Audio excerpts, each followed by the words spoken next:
ಗುರುಭ್ಯೋ ನಮಃ. ಶಂಕರಾಚಾರ್ಯ ವಿರಚಿತ ಶ್ರೀ ಸುವರ್ಣಮಾಲಾ ಸ್ತುತಿಯ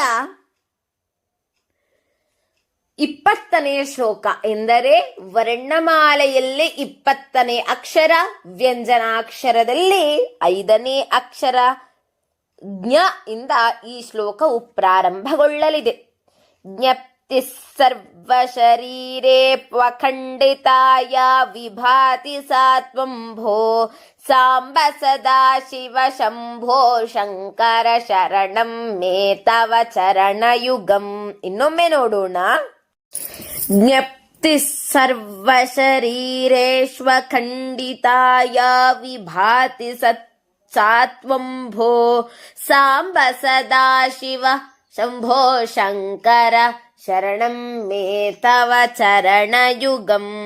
ಶರಣಂ ಮೇ ತವ ಚರಣಯುಗಂ. ಜ್ಞಪ್ತಿ ಸರ್ವಶರೀರೇ ಅಶ್ವ ಖಂಡಿತ ಯಾ ವಿಭಾತಿ ಸಾ ತ್ವಂ ಭೋ ಸಾಂಬ ಸದಾಶಿವ ಶಂಭೋ ಶಂಕರ ಶರಣಂ ಮೇ ತವ ಚರಣಯುಗಂ ಇತಿ ಪದಚ್ಛೇದ. ಇನ್ನು ಅನ್ವಯಾರ್ಥವನ್ನ ನೋಡುವುದಾದರೆ ಅನ್ವಯಾರ್ಥ ಹೀಗಿದೆ. ಭೋ ಯಾ ಜ್ಞಪ್ತಿ ಸರ್ವಶರೀರೇಷು ಅಖಂಡಿತ ಸಾ ತ್ವಂ ವಿಭಾತಿ ಸಾಂಬ ಶಂಕರ ಸದಾಶಿವ ಶಂಭೋ ತವ ಚರಣಯುಗಂ ಮೇ ಶರಣಂ ಇತಿ ಅನ್ವಯಾರ್ಥ. ಇನ್ನು ಅರ್ಥ ಹೀಗಿದೆ. ಹೇ ಶಂಭುವೆ, ಎಲ್ಲರ ದೇಹದೊಳಗೂ ಅಖಂಡವಾಗಿರುವ ಮತ್ತು ಪ್ರಕಾಶಮಾನವಾಗಿರುವ ಜ್ಞಾನವು ನೀನಾಗಿರುವೆ. ಪಾರ್ವತಿ ಸಹಿತನಾಗಿರುವವನೇ, ಸದಾ ಮಂಗಳಮಯನಾಗಿರುವವನೇ, ಶಂಭುವೆ ಶುಭವನ್ನುಂಟು ಮಾಡುವವನೇ, ನಿನ್ನ ಚರಣಯುಗಳವೇ ನನ್ನಾಶ್ರಯವು ಎಂಬುದನ್ನ ಶಂಕರಾಚಾರ್ಯರು ಇಲ್ಲಿ ವಿವರಿಸ್ತಾ ಇದ್ದಾರೆ. ಇನ್ನು ಇದರ ಭಾವಾರ್ಥವನ್ನ ನೋಡುವುದಾದರೆ, ನಮ್ಮ ದೇಹದಲ್ಲಿ ಪಂಚಕೋಶಗಳನ್ನ ಕಾಣಬಹುದು. ವೇದಾಂತ ಮತ್ತು ಯೋಗ ವಿಜ್ಞಾನದ ಪ್ರಕಾರ ಮಾನವ ಅಸ್ತಿತ್ವವನ್ನ 5 ಪದರಗಳು ಅಥವಾ ಕವಚಗಳಾಗಿ ವಿಂಗಡಿಸಲಾಗಿದೆ. ಅದನ್ನೇ ಪಂಚಕೋಶಗಳು ಅಂತ ಕರೀತಾರೆ. ಇವು ಭೌತಿಕ ದೇಹದಿಂದ ಹಿಡಿದು ಆತ್ಮದವರೆಗಿನ ನಮ್ಮ ಅಸ್ತಿತ್ವದ ಹಂತಗಳನ್ನ ವಿವರಿಸುತ್ತೆ. ಆ 5 ಕೋಶಗಳು ಯಾವುದು ಅಂತ ಹೇಳಿದ್ರೆ, ಮೊದಲನೆಯದು ಅನ್ನಮಯ ಕೋಶ, ಎರಡನೆಯದು ಪ್ರಾಣಮಯ ಕೋಶ, ಮೂರನೆಯದು ಮನೋಮಯ ಕೋಶ, ನಾಲ್ಕನೆಯದು ವಿಜ್ಞಾನಮಯ ಕೋಶ ಹಾಗೂ 5ನೆಯದು ಹಾಗೂ ಅಂತಿಮವಾದದ್ದು ಆನಂದಮಯ ಕೋಶ. ಹಾಗಾದರೆ ಅನ್ನಮಯ ಕೋಶವು ದೈಹಿಕವಾದ ಪದರವಾಗಿದ್ದು, ಪ್ರಾಣಮಯ ಕೋಶವು ಶಕ್ತಿಯ ಪದರವಾಗಿದೆ ಹಾಗೂ ಮನೋಮಯ ಕೋಶವು ಮಾನಸಿಕ ಪದರವಾಗಿದ್ದು, ವಿಜ್ಞಾನಮಯ ಕೋಶವು ಬುದ್ಧಿಶಕ್ತಿಯ ಪದರವಾಗಿದೆ. ಕೊನೆಯ ಕೋಶವಾದಂತಹ ಆನಂದಮಯ ಕೋಶವು ಆನಂದದ ಪ್ರತೀಕ ಹಾಗೂ ಪರದೆಯಾಗಿದೆ. ಇನ್ನು ಅನ್ನಮಯ ಕೋಶ ಎಂದರೇನು, ಅದು ಏನು ಅಂತ ತಿಳ್ಕೊಳ್ಳೋಣ. ಇದು ನಮ್ಮ ಭೌತಿಕ ದೇಹ. ನಾವು ಸೇವಿಸುವ ಆಹಾರದಿಂದ ಈ ದೇಹವು ನಿರ್ಮಾಣವಾಗುತ್ತದೆ ಮತ್ತು ಪೋಷಿಸಲ್ಪಡುತ್ತದೆ. ಮೂಳೆಗಳು, ಮಾಂಸ ಖಂಡಗಳು ಮತ್ತು ಅಂಗಾಂಗಗಳು ಇದರ ಭಾಗವಾಗಿದೆ. ನಂತರ 2ನೇ ಕೋಶ ಯಾವುದು? 2ನೇ ಕೋಶವೇ ಪ್ರಾಣಮಯ ಕೋಶ. ಇದು ಶಕ್ತಿಯ ಪದರ. ಇದು ಜೀವಶಕ್ತಿ ಅಥವಾ ಉಸಿರಾಟದ ಪದರ. ಇದು ನಮ್ಮ ದೇಹದ ಪ್ರಾಣಶಕ್ತಿ ಮತ್ತು ನರಮಂಡಲವನ್ನ ನಿಯಂತ್ರಿಸುತ್ತದೆ. ಇನ್ನು 3ನೆಯ ಕೋಶ ಮನೋಮಯ ಕೋಶ. ಇದು ಮಾನಸಿಕ ಪದರವಾಗಿದೆ ಎಂದು ಮೊದಲೇ ತಿಳಿದುಕೊಂಡಿದ್ದೇವೆ. ಇದು ಮನಸ್ಸು ಮತ್ತು ಭಾವನೆಗಳ ಪದರ.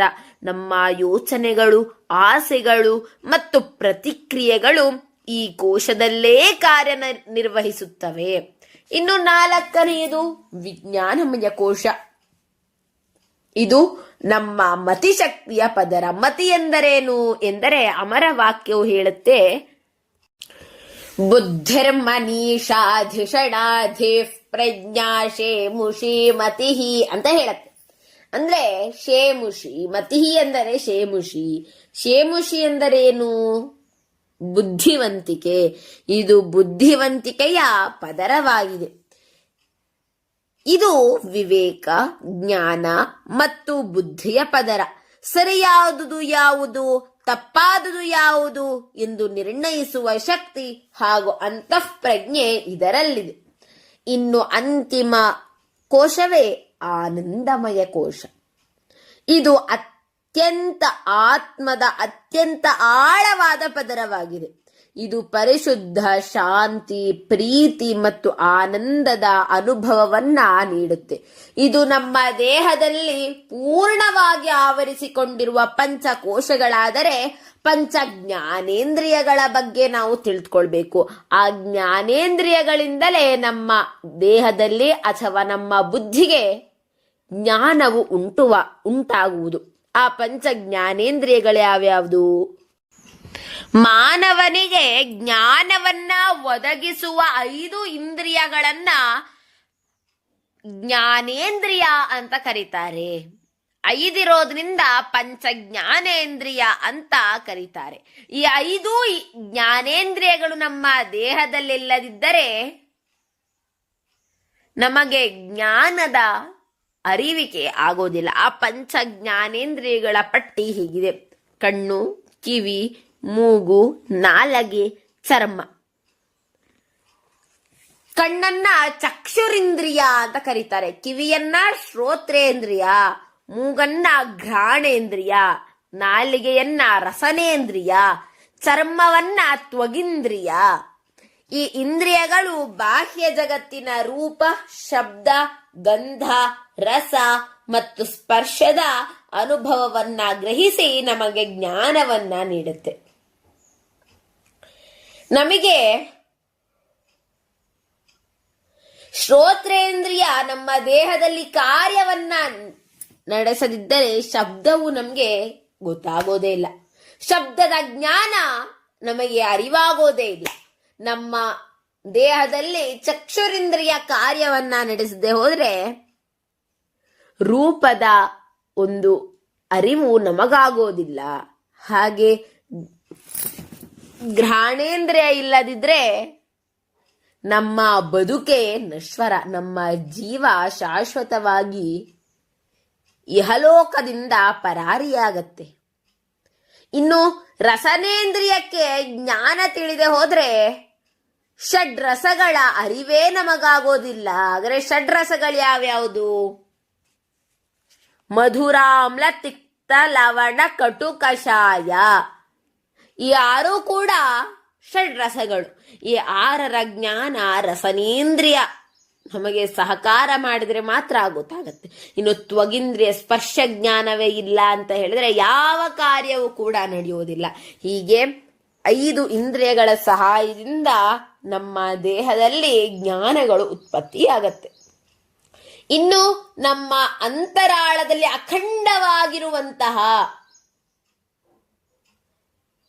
ಬಹುದೊಡ್ಡ ಮಟ್ಟಿಗಿನ ಜ್ಞಾನವು ಅಡಗಿದೆ. ಆ ಎಲ್ಲಾ ಜ್ಞಾನಕ್ಕೂ ಕಾರಣ ಯಾರು ಅಂತ ಹೇಳಿದ್ರೆ ಆ ಪರಮಶಿವ. ನಮ್ಮ ಒಂದು ಅಂತಃಕರಣದಲ್ಲಿ ಯಾವ ಯಾವ ಜ್ಞಾನವು, ಯಾವುದು ತಪ್ಪು, ಯಾವುದು ಸರಿ, ಎಲ್ಲಾ ಜ್ಞಾನವು ಉತ್ಪತ್ತಿಯಾಗತ್ತೆ. ಹೌದು, ನಿಜ. ಆದ್ರೆ ಯಾವ ಜ್ಞಾನವು ಕೂಡ ಅದಾಗಿ ಅದು ಉತ್ಪತ್ತಿಯಾಗಿಲ್ಲ. ಹೇಗೆ ಒಂದು ಮನೆಗೆ ಅದರ ಒಡೆಯನಿದ್ದಾನೋ, ಒಂದು ಭೂಮಿಗೆ ಅದರ ಒಡೆಯನಿದ್ದಾನೋ, ಹಾಗೆ ಚಿನ್ನಕ್ಕೆ ಒಡೆಯನಿದ್ದಾನೋ, ಹಾಗೆ ನಮ್ಮ ಜ್ಞಾನಕ್ಕೂ ಕೂಡ ಒಡೆಯನಿದ್ದಾನೆ. ಆ ಒಡೆಯನೇ ಪರಮಶಿವ. ಅಂತಹ ಪರಮಶಿವ ಹಾಗೆ ಅವನು ಪಾರ್ವತೀ ಸಹಿತನಾಗಿದ್ದಾನೆ. ಸದಾ ಮಂಗಳವನ್ನುಂಟು ಮಾಡುತ್ತಾನೆ. ಹಾಗೆ ಶುಭವನ್ನುಂಟು ಮಾಡುವ ಆ ಪರಮಶಿವನ ಚರಣಯುಗಳವೇ ನನ್ನಾಶ್ರಯವು ಎಂದು ಶಂಕರಾಚಾರ್ಯರು ಈ ಶ್ಲೋಕದಲ್ಲಿ ಹೇಳ್ತಾ ಇದ್ದಾರೆ. ಮುಂದಿನ ಶ್ಲೋಕವನ್ನ ಮುಂದಿನ ಸಂಚಿಕೆಯಲ್ಲಿ ನೋಡೋಣ. ಸರ್ವೇ ಜನಾಃ ಸುಖಿನೋ ಭವಂತು, ಸಕಲ ಸನ್ಮಂಗಲಾನಿ ಭವಂತು, ಲೋಕಾಃ ಸಮಸ್ತಾಃ ಸುಖಿನೋ ಭವಂತು. ಧನ್ಯವಾದಾಃ.